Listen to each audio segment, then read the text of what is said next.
मित्रांनो, good morning.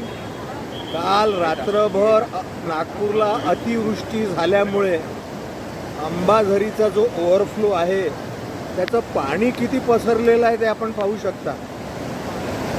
म्हणजे सांडव्यावरून पाणी कमीत कमी 2 फूट वाहत आहे, 2 ते 3 फूट. आणि हा जो त्या रोड आहे क्रॉसिंग, त्या रोड क्रॉसिंगच्या सुद्धा 1 ते 2 फूट वरून पाणी वाहत शेवटी नाग नदीला मिळत आहे.